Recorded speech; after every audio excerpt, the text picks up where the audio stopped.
오늘 본문 요한일서 4장 한 두 가지 정도로 같이 좀 강해 설교를 하기를 원하는데요.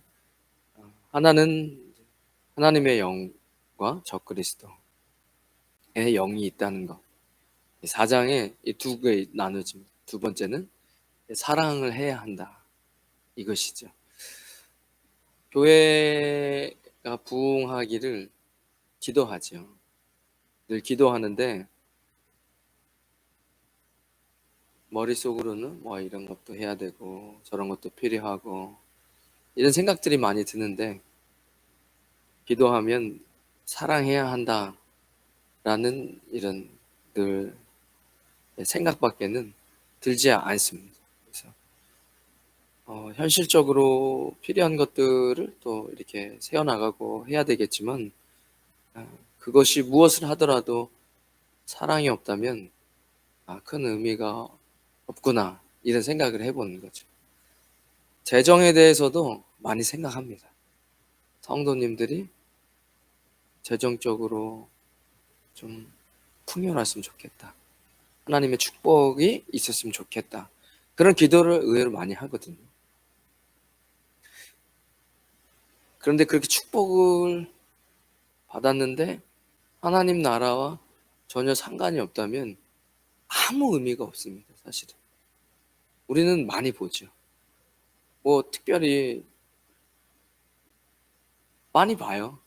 실제로 뭐 사업이 잘 되고 뭐 갑자기 막 큰 돈이 들어와서 뭐 주체하지 못해서 게임을 하러 카지노 가시는 분도 계시고. 그러니까 우리랑 크게 상관이 없는 하나님 나라랑 의미가 없는 것이죠. 그러니까 어떤 일도 교회 부흥도 사랑이 없으면 큰 의미가 없을 수 있겠다 이런 생각이 드는 거죠. 특별히 전반부의 4장 1절에 사랑하는 자들아, 우리 성도들 간에 이야기하는 것이죠. 영을 다 믿지 말고 오직 영들이 하나님께 속하였나 분별하라. 많은 거짓 선지자가 세상에 나왔음이라. 하나님께 속하였는지 영을 분별하라. 영 분별을 하라고 성경은 이야기하고 있습니다. 세상은 여러분들이 그런 얘기를 하지 않습니다. 세상은 분명하게 주고 있는 메시지들이 많이 있어요. 쾌락을 위해서 살아라. 그런 얘기 안 하는 것 같지만 그렇게 얘기하고 있어요. 인생은 즐기는 것이다. 그러니까 기본적으로 한 5년 전인가 이 브리치 캠프 할 때 이 교회 성장, 미래학 뭐 이런 공부하신 목사님 겸 뭐 소장님이 오셨었거든요. 그 제가 빨리 한국 가시기 전에 뭔 공부하신 거 저한테 소스를 좀 던져주고 가셔야죠. 저는 이제 앞으로 계속 사역을 해야 되는데 그 얘기를 하시더라고요. 제가 그때 전도사였거든요. 전도사님 그냥 필리핀에서 열심히 사역하세요. 이런 얘기를 하시는 거예요. 왜요? 그러니까 한국이 꼭 그렇다는 건 아니지만 그냥 제가 뭐 공부를 했고 리서치를 해보면 경제적으로 어느 이상 부유해지면 기독교가 꺾입니다. 그러니까 그런 식으로 봤을 땐 필리핀이 더 낫습니다. 한국이 꺾일 거다 저는 그렇게 예언하는 건 아니지만 통계는 그렇습니다. 다른 나라 뭐 영국이든 어느 나라든 간에. 그러니까 세상은 그런 이야기를 해요. 어쩔 수 없습니다. 자, 캠핑을 하죠, 한국은. 그럼 제가 캠핑 하시는 분들은 지옥 간다. 그런 얘기 하는 거 아니에요. 그럼 캠핑에 관련된 사업도 하실 텐데, 한국의 어떤 성도님들은 하실 거 아닙니까? 뭐 캠핑장도 운영하시고, 캠핑카 만드시는 분도 계실 테고, 캠핑에 관련된 물건을 파시는 분도 계실 테고. 그거 하면 그럼 이제 뭐 지옥 가니 그런 얘기는 아니지만, 세상은 세상의 방식대로 계속해서 사람들에게 메시지를 줍니다. 우리는 성경은 영을 분별하라 라고 이야기하죠. 그 영들이 하나님께 속하였나 분별하라. 많은 거짓 선지자가 세상에 나왔다라고 이야기합니다. 특별히 여기서는 거짓 선지자들을 이야기하는 거잖아요. 예수 그리스도를 왜곡하는 사람들은 계속 2000년 동안 나오고 있죠. 어느 순간에 변하는 것이겠죠. 근데 그것을 분별하라고 이야기합니다. 거짓 선지자가 세상에 나와 있다. 하나님께 속하였는지 여러분 분별하셔야 됩니다. 내가 만나는 사람, 나 자신, 또 나의 생각이 하나님 안에 속하여 있는지 한번 생각해 보셔야 돼요. 똑같은 일, 제가 늘 이야기하죠. 학교를 항상 예를 드는데, 같은 학교에서 같은 과목을 가르쳐도 다르다는 거죠. 어떤 선생님은 하나님 나라를 위해서 아이들을 축복해주고 또 그 아이들을 위해서 기도하고, 그리고 그 아이한테 수학을 가르칠 수도 있고 도덕을 가르칠 수도 있고 영어를 가르칠 수도 있어도 그 선생님은 하나님 나라를 위해서 그 학교에서 아이들 가르치는 거. 또 다른 선생님은 지금 세상에 회사 들어갔다가 잘리고 힘들다. 공무원이 철밥 그릇이다. 그렇게 해서 공부했고 그렇게 해서 학교에 들어가 선생님이 됐어요. 같은 학교에 같은 과목 그래서 시간만 다르지 학년 반을 돌아다니면서 수업을 해요. 같이 학교에 들어갔어요. 월급도 같아요. 그래도 그 후자의 선생님은 하나님 나라를 위해서 일하지 않습니다. 돈을 벌기 위해서 그냥 일하는 거예요. 아이들의 미래 이런 것보다 그 아이들 축복하고 그렇지 않아요. 그냥 내가 공무원이 됐고 해야 하니까. 또 이렇게 안 하면 공무원이 어떻게 평가를 해가지고 이게 승급을 하는지 모르겠지만 그것들을 위해서 수업을 잘 할 수도 있겠죠. 수업을 잘 가르칠 수도 있어요. 그런데 그분의 삶을 우리는 성도로서 하나님을 위해서 일한다라고 이야기할 수는 없는 것이죠. 그러니까 우리는 우리 스스로를 잘 한 번씩은 점검을 해보셔야 됩니다. 나는 이 분별하며 살고 있는가? 2절에 이로써 너희가 하나님의 영을 알지니 곧 예수 그리스도께서 육체로 오신 것을 시인하는 영마다 하나님께 속한 것이다. 하나님의 영이 성령님이시죠. 성령님에 대해서 성경은 뭐라고 이야기하나 보면 계속해서 하나님의 영, 성령님 을 계속 이야기해줘요. 그럼 우리의 삶 속에서 그것을 인지하고 있는가? 예전에 김도현 찬양사가 성령이 오셨네 리메이크 해가지고 한번 한국교회에서 많이 찬양이 불린 적이 있었거든요. 성령이 오셨네, 성령이 오셨네. 근데 이게 새로운 찬양이 아닌데도 왜 그 찬양이 한국교회에서 많이 불려졌을까 싶으면 제가 오늘 본문을 보면서 그런 생각이 들었어요. 실제로 많은 성도님들이 하나님의 영, 성령님에 대해서 그렇게 생각하지 않는 거예요. 많은. 예전에 순복음이 그것을 굉장히 강조해가지고 교단이 급속도로 성장한 교단 아닙니까? 한국에서. 그러니까 성령이 그 찬양은 다 아는 찬양인데 리메이크 했는데 왜 불려졌을까 생각해보면 많은 그리스도인들이 성령님을 잘 생각하지 않는 거예요. 하나님의 영, 나는 그분과 함께 하는가, 그분과 대화하고 그분께 묻고 그런 시간들이 이제 적어들면 적어들수록 우리는 어쩌면 세상이 이야기한 메시지에 자꾸 이렇게 그 메시지가 흘러들어서 우리의 삶이 좀 힘들어지지 않나. 제가 그런 경험을 많이 하거든요. 그렇게 되면 어떻게 되냐면요. 예수님을 믿죠. 그런데 계속 세상의 메시지를 계속 먹어요. 지금 훌륭하시죠. 수요예배 오시고 금요일날 또 말씀 들으시고 기도하시고 주일날 주님 앞에 성일로 성수하시죠. 새벽에 오서 기도하시는 분들도 계시고. 근데 그런 시간들에 비해 세상의 것들을 더 많이 먹고 눈으로, 입으로, 귀로 더 많이 먹으면요, 어렵습니다. 거기에 성령님이 하시는 일에도 더 관심 없고 무시하고, 그러면 어떤 느낌이냐면 그리스도인으로 가야 할 길을 가지요. 그런데 자꾸 넘어져요. 그게 제 경험입니다. 왜냐면 이렇게 가야 되는 거 알아서 가기는 하는데 자꾸 고개는 다른 데로 돌아갑니다. 정말 많이 느껴요. 그리고 넘어지죠. 넘어지고 나면 뭐 짧게는 몇 시간일 수도 있지만, 글쎄요, 신앙에 한번 넘어졌는데 몇 시간 만에 일어나는 정도면 굉장히 영적으로 민감하고 훈련이 되신 분이죠. 한번 넘어지면요, 길게는 3년씩도 가고 그럽니다. 성도님들 뭐 3개월 가는 경우도 있고.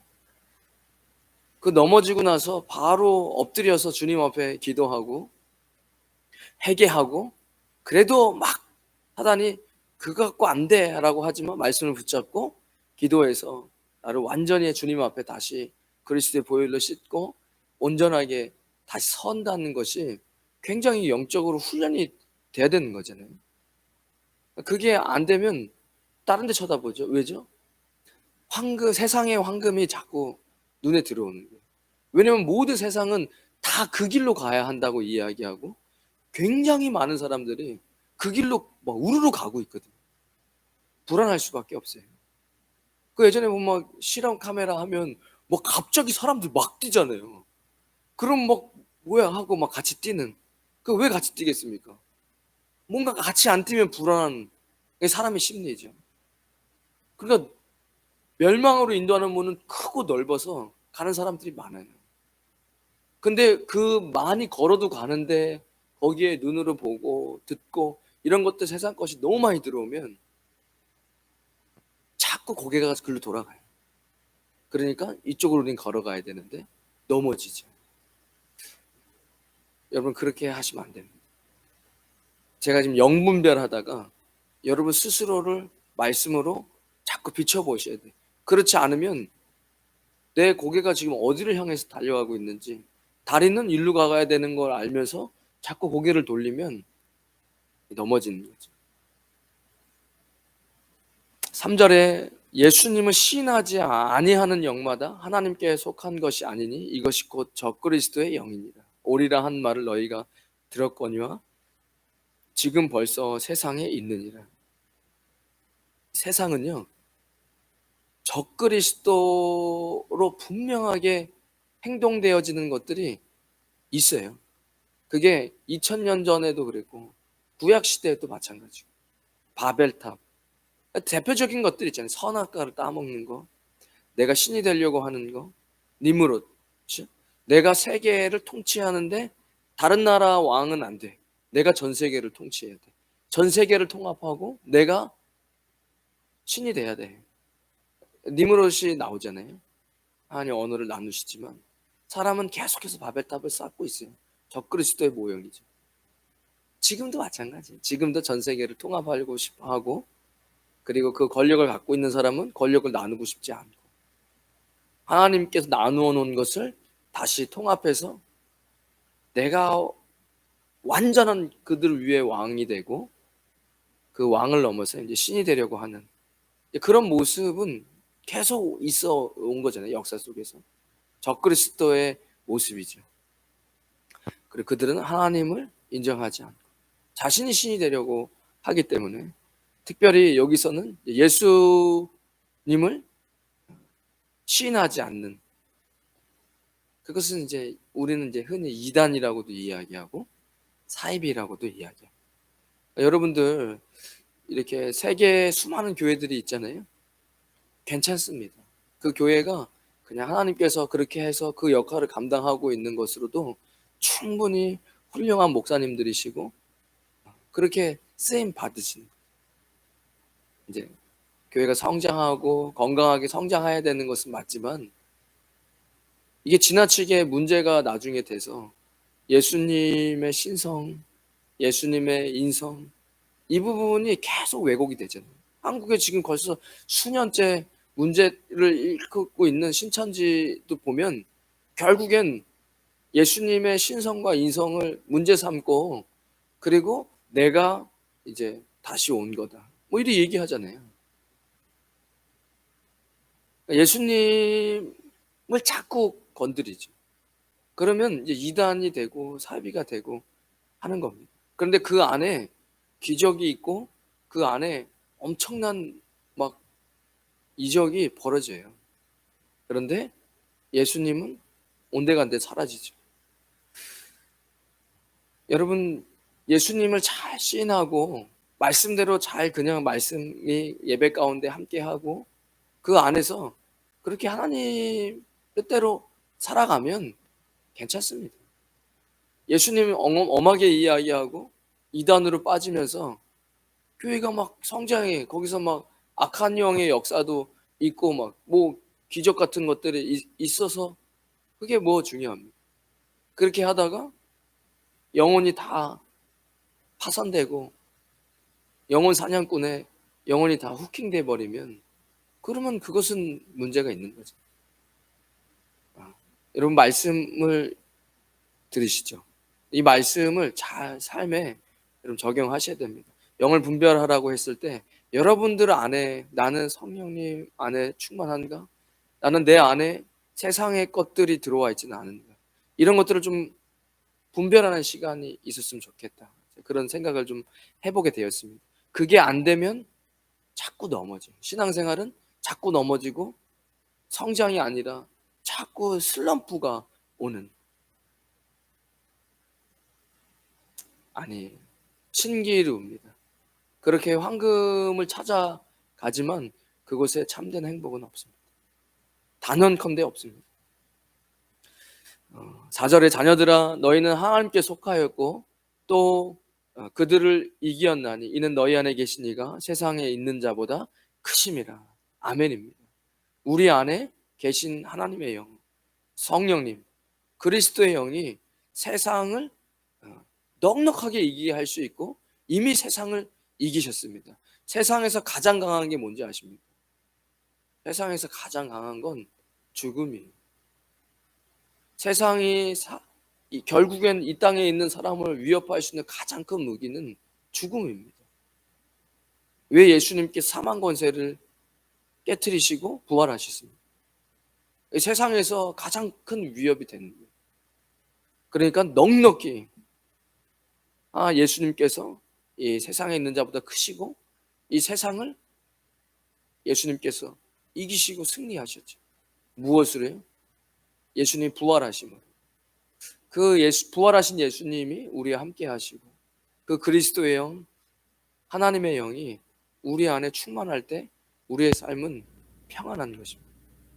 죽음으로부터의 평안입니다. 누가 돈과 심장을 바꾸겠습니까? 돈을 뭐 수백조를 주고 바로 심장을 꺼내간다 그러면 바꿀 사람은 없죠. 아마 전 세계 가장 큰 부자도 죽기 바로 전에 갖고 있는 모든 재산을 주면 50년을 더 살 수 있게 해주겠다, 안 바꿀 사람이 어디 있습니까? 돈을 다시 벌면 된다고 생각할 텐데. 죽음을 예수님께서 이기셨습니다. 여러분, 그 예수님, 하나님, 성령님을 잘 우리 안에 가지고 또 대화하고 그렇게 사셔야 됩니다. 4절에 자녀들아, 5절에 그들은 세상에 속한 거로 세상에 속한 말을 하매 세상이 그들의 말을 듣느니라. 우리는 하나님께 속하였으니 하나님을 아는 자는 우리의 말을 듣고 하나님께 속하지 아니한 자는 우리의 말을 듣지 아니하나니 진리의 영과 미혹의 영을 이로써 아느니라. 여러분, 하나님의 말씀으로 영분별이 되는 겁니다. 그 외에는 무슨 점을 칠 수도 없고 누군가가 뭐 이야기해 줄 수 있는 영역이 아니잖아요. 내가 지금 내 안에 세상 것이 들어와 있다, 안 들어와 있다 하는 것을 알 수 있는 것은 하나님의 말씀이 내 안에 들어와서 이게 내가 창세기부터 계시록까지 어딜 봐도 성경에 나와 있지 않는 메시지인데 메시지가 사람을요 움직여요. 사람 움직이죠. 그러니까 눈으로 보는 거, 귀로 듣는 거 아무 생각 없이 듣고 보시면 안 돼요. 드라마를 보시든 영화를 보시든 뭔가를 보시든 SNS를 보시든 그 안에 메시지가 있잖아요. 그림을 봐도 메시지가 있죠. 사진을 봐도 메시지가 있고, 거기서 내가 흔들리고 있는 부분들이 여러분 잘 보셔야 돼요. 내가 지금 이걸 보고 듣고 나도 이렇게 살고 싶다. 나도 이것으로 가고 싶다. 나도 이것을 뭐, 뭐든 간에 그것이 그 안에 있는 내 마음이 이게 말씀과 잘 부합해 되는지 여러분 그 말씀으로 자꾸 점검해 보셔야 돼요.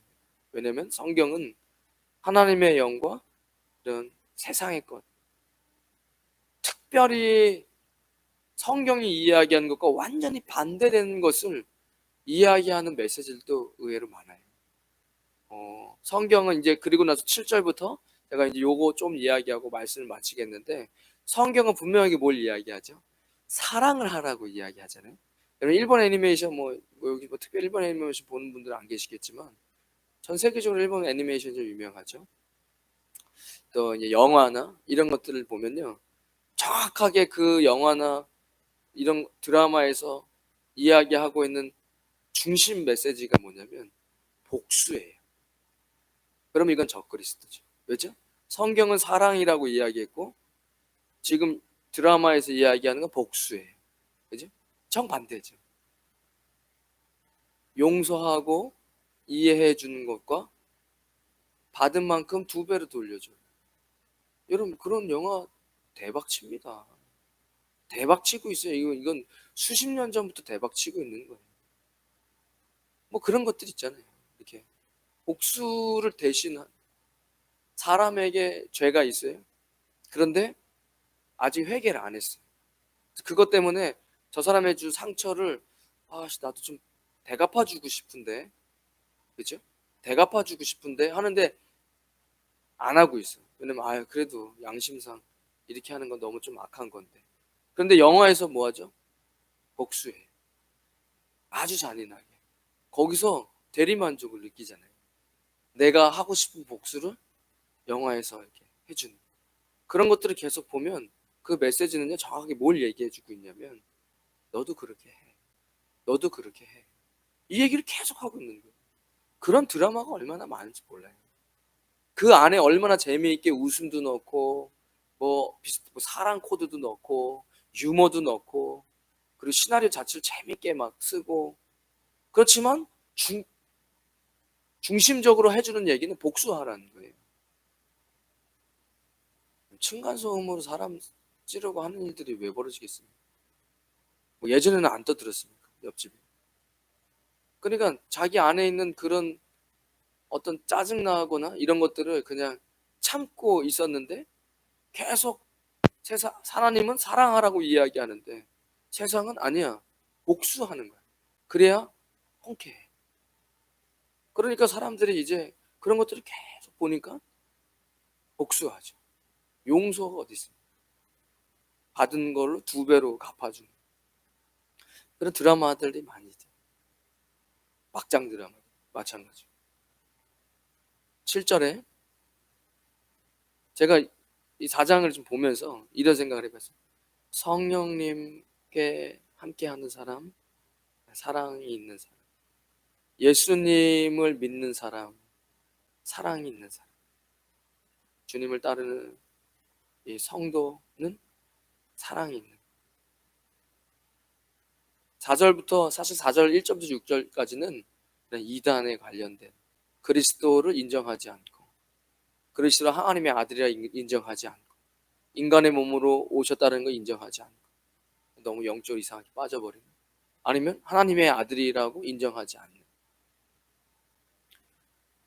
이럴 때 이제 문제가 생긴다 이야기하고 성령님 이야기하지만 전체적으로 봤을 때 사랑을 이야기하고 있습니다. 7절에 사랑하는 자들아 우리가 서로 사랑하자. 사랑은 하나님께 속한 것이니 사랑하는 자마다 하나님으로부터 나서 하나님을 알고 사랑하지 아니하는 자는 하나님을 알지 못하나니 이는 하나님은 사랑이십니다. 그래서 여러분 일을 해서 부자 되셔도 사랑이 없으면 아까 제가 전자 열심히 운동하셔서 건강하게 오래오래 사셔야죠. 100살까지 건강하게 사시면 좋은 거잖아요. 그런데 사랑이 없으면 120살을 살아도 아무 의미가 없습니다. 왜냐하면 하나님이 사랑이시기 때문에. 우리가 하나님과 멀어져서 사랑으로 살지 않는다면 의미가 없는 거죠. 어렵다를 넘어서 불가능하다라는 생각을 전 늘 해보는 거예요. 이거는 노력해 갖고 되는 문제가 아니라는 거 여러분 처절하게 깨달으셔야 돼요. 사랑은 노력으로 되지 않는다는 걸 처절하게 깨달은 사람만이 하나님이 사랑이시니까 하나님과 함께 하자라는 생각이 들겠죠. 죄를 노력해서 짓지 않는다? 그게 아니라 죄와 싸우는데 피 흘리기까지 싸운다는 표현이 있잖아요. 노력해서 죄를 안 짓는다고요? 근데 왜 피까지 흘려야 돼요? 여러분 죄와 싸우는데 처절하게 비참할 정도로 죄 앞에서 무기력하다는 것을 여러분 삶 가운데 느끼셔야 돼요. 나는 죄를 노력해가지고 이길 수가 없다. 노력을 했는데 막 피투성이처럼 너무 막 힘든 거예요. 처절하고 비참해지고 야 이거 내가 이거밖에 안 됐어? 라고 생각하는 건 피 흘리는 건 아니죠. 이건 완전 삶의 의미를 잃어버리고 나 같은 놈이 뭘 할 수 있겠냐. 말씀에 부딪혀가지고 죄를 짓지 않으려고 하는 곳에서 정말 피 터지도록 그 피 터진다는 피 흘리기까지 싸운다는 건 어떤 느낌인지 아십니까? 안 되네. 나는 쓰레기네. 이 정도까지가 안 느껴지면요. 그럼 또 노력할 거 아닙니까? 죄 안 지려고 노력할 거 아닙니까? 지금 이게 하나님이 사랑이신데 하나님을 배제하고 사랑하려고 한다는 것은 이건 불가능합니다. 왜냐하면 하나님은 사랑이시기 때문에. 그러니까 우리가 사랑해야 한다는 것, 사랑이 있다는 것은 하나님과 함께 한다는 것이죠. 이 죄를 하나님 없이 죄 안 짓겠다는 것과 하나님 없이 사랑할 수 있다는 것은 저는 똑같다고 생각해요. 이거 교만입니다. 여러분 스스로 죄를 안 지을 수 있다. 내가 예수님 없이 죄를 극복할 수 있다. 내가 하나님 없이도 사랑하며 살 수 있다. 이건 완전한 교만입니다. 그리고 아직 그렇게 해가지고는 사랑할 수도 없고 그렇게 해가지고는 죄를 이길 수도 없죠. 사랑하지 않는 사람은 하나님을 알지 못한다. 왜냐하면 하나님이 사랑이시기 때문입니다. 사랑하고 계십니까? 어려워요. 어려워요. 이건 노력으로 되지 않는다는 걸 제가 너무 많이 느낍니다. 9절에 하나님의 사랑이 우리에게 이렇게 나타난 바 되었으니 하나님이 자기의 독생자를 세상에 보내심은 그로 말미암아 우리를 살리려 하십니다. 사랑은 여기 있으니 우리가 하나님을 사랑한 것이 아니요 하나님이 우리를 사랑하사 우리 죄를 속하기 위하여 화목제물로 그 아들을 보내셨습니다. 그러니까 아들을 내어주신 것이 하나님의 사랑이죠. 우리가 아직 죄인 되었을 때 그리스도께서 우리를 위하여 죽으심으로 하나님께서 우리에 대한 자기의 사랑을 확증하셨느니라. 여러분 죄인일 때도 하나님께서 여러분 사랑하셨습니다. 지금 하나님의 자녀가 되었으니까 여러분 죄 앞에서 회개하셔야 돼요. 그렇지 않으면 회복이 불가능합니다. 마귀는 계속해서 우리를 정죄해요. 참소하고 그 참소를 이길 수 없습니다. 여러분들 어떻게 이길 수 있습니까? 그리스도로부터 나오는 믿음의 방패, 그리스도부터 나오는 그 보혈의 은혜, 그리스도로부터 나오는 말씀의 검, 그리스도부터 나오는 진리의 허리띠, 구원의 투구, 의의 흉배, 이런 것들이 없이 그 참소를 이길 수는 없습니다. 계속해서 늪으로 빠지고 슬럼프에서 벗어나기 어렵습니다. 우리가 아직 죄인 되었을 때에도 하나님께서 우리를 사랑하셨다는 거예요. 자신의 자녀를, 독생자를 내어주셨다는, 그것이 사랑이다 라고, 사랑이 여기 있다, 이것이 하나님 아버지의 사랑이다 라고 이야기합니다. 11절에 사랑하는 자들아 하나님이 이같이 우리를 사랑하셨은즉 우리도 서로 사랑하는 것이 마땅하다. 어느 때나 하나님을 본 사람이 없을 때 만일 우리가 서로 사랑하면 하나님이 우리 안에 거하시고, 별표입니다. 이건.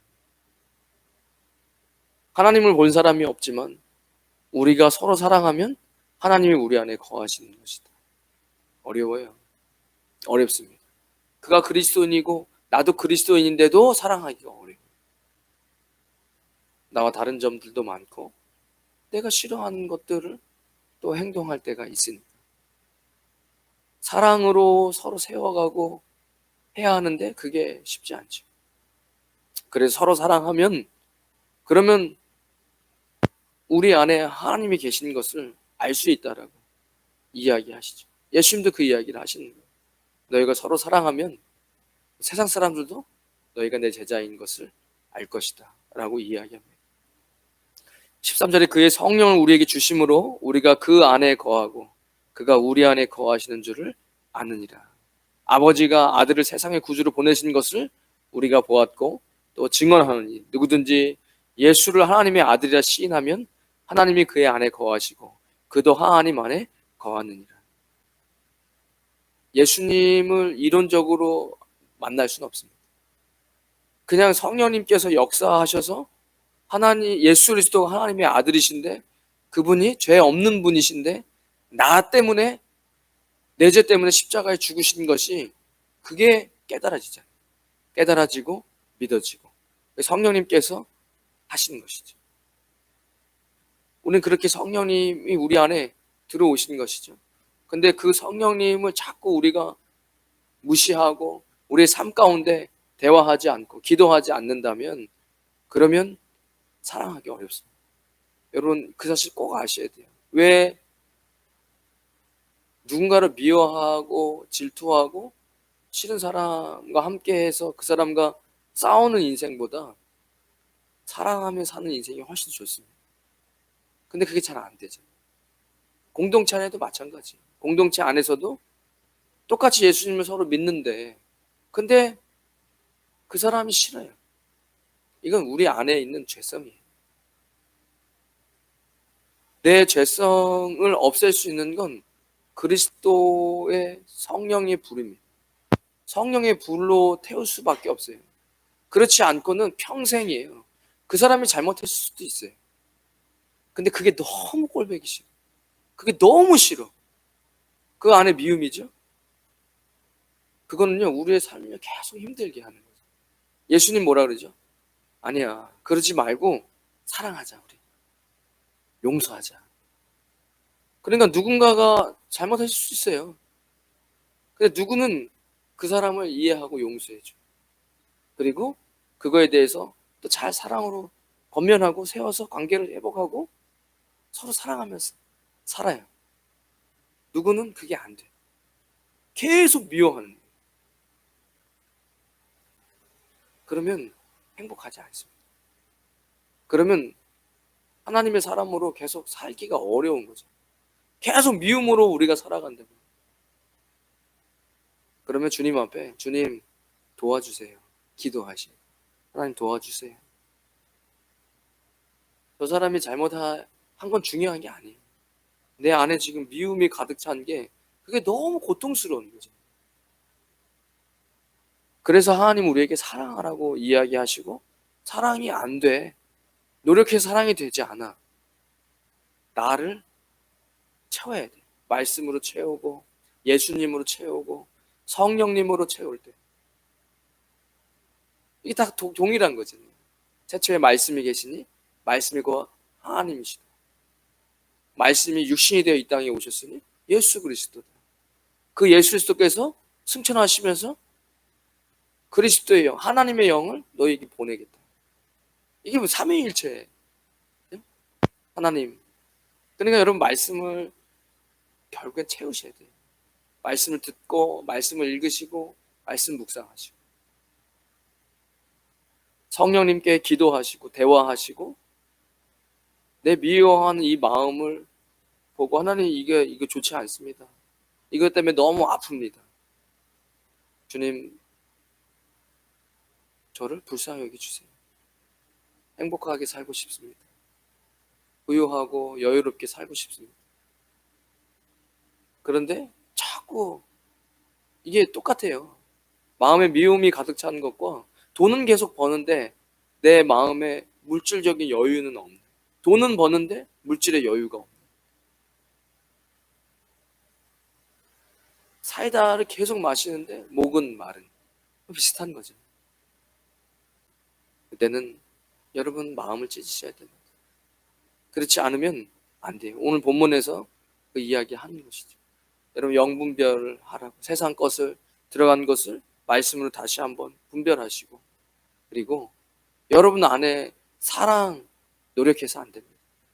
내 안에 아픔, 미움, 시기, 질투, 공허함, 분노, 우울함, 이런 모든 것들이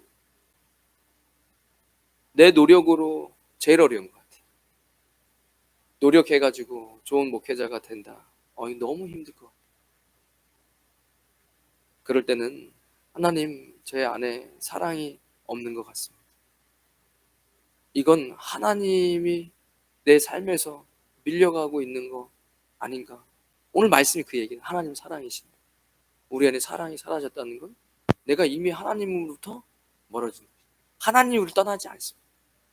하나님 늘 그 자리에 계신다. 우리가 하나님으로부터 멀어진 것이겠죠. 그 안에 죄가 있을 수도 있고, 회개하지 않아서 인간과 하나님의 늘 가로막는 담벼락은 죄. 뒤돌아보시고 사랑하라. 사랑 안에 두려움이 없고 온전한 사랑이 두려움을 내쫓나니 두려움에는 형벌이 있다. 두려워하는 자는 사랑 안에서 온전히 이루지 못하였느니라. 20절 읽고 말씀 좀 마무리하려고 합니다. 누구든지 하나님을 사랑하노라 하고 그 형제를 미워하면 이는 거짓말하는 자니 보는 바 그 형제를 사랑하지 아니하는 자는 보지 못하는 바 하나님을 사랑할 수 없다. 어떻게 보면 성경은요, 모든 비슷한 똑같은 얘기를 하면서 다른 메시지를 주는 거예요. 똑같은 얘기. 뭐 이런 거잖아요. 지금 하시는 얘기가 그 교회에 세운 목회자가, 하나님이 세운 목회자가 맞아. 그런데 별로 그 사람 얘기 듣고 싶지 않아.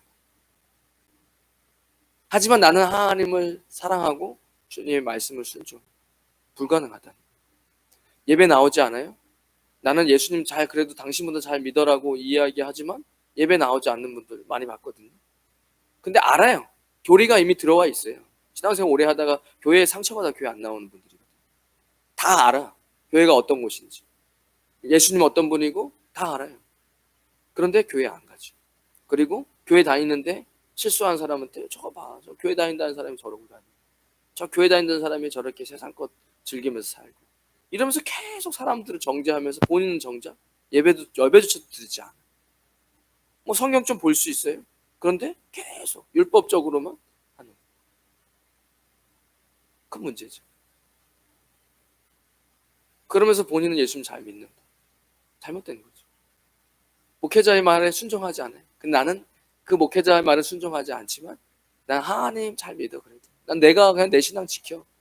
그게 말이 안 되죠. 오늘 본문에도 아니 사랑하지 않는다고 하면서, 그리고 보이지 않는 하나님은 사랑한다. 그럴 수 없다는 거예요. 보이는 형제의 허물도 시기하고 질투하고 사랑하지 못하면서 보이지 않는 하나님은 난 그래도 사랑한다는 건 말이 안 된다. 우리가 이 계명을 주께 받았나니 하나님을 사랑하는 자는 또한 그 형제를 사랑할지. 어떻게 보면 어렵다기보다 불가능할 수 있고요. 어떻게 보면 불가능하기 때문에 더 쉬울 수 있습니다. 여러분 이 말씀이 노력으로 신앙생활 하는 거 아니라, 안 될 수 있잖아요. 그럼 주님께 도와달라고 기도하세요. 책으로 좋습니다. 귀에 늘 맺혀요. 누가 어떤 수련회에 가서 기도원 가서 설교를 들었는지 어떤 분이 설교하시는지 기억이 나지 않지만 제 귓가에 늘 메아리 치는 게 있어요. 도와달라고 말해. 하나님께 도와달라고 말해. 자기 합리화가 아니라 하나님 도와주세요. 제가 사랑이 잘 되지 않습니다. 하나님 도와주세요. 제가 기도해야 하는 거 아는데 그 자리로 가는 게 잘 안 됩니다. 하나님 도와주세요. 제가 절제해야 되는 거 아는데, 제가 사랑해야 되는 거 아는데 안 됩니다. 하나님 도와주세요. 라고만 기도한다라면 여러분 넉넉히 이길 수 있습니다. 성령님 계시니까, 하나님 살아 계시니까 여러분 노력하지 마시고 주님 앞에 도와달라. 성령님 도와주십시오. 제 인생을 주님 좀 도와주십시오. 제 인생 안 돼요. 여러분 안 돼요. 여러분 인생 스스로 개척해서 살 수 있는 영역이 아니에요. 예수님 도와주세요. 제 인생을 주님 좀 좋은 길로 끌어주십시오. 우리 가정을, 우리 사업장을 주님 좋은 길로 끌어주십시오. 한 치 앞도 모르고 그렇게 주님 앞에 고백하시는, 사랑하시는 저와 여러분 되시기를 주님의 이름으로 축원드리겠습니다. 이제는 우리 주 예수 그리스도의 크신 은혜와 하나님 아버지의 무한하신 사랑과 성령님의 감동감화 교통하심이 오늘 수협에 나와 예배하는 주의 백성들 머리머리 위에, 그들의 가정과 자녀들 위에, 믿음의 기업 위에, 우리 임마누엘 교회와 가나안 교회와 조국 대한민국과 이 땅 필리핀 위에 지금부터 영원까지 함께 하시길 간절히 축원하옵나이다. 아멘.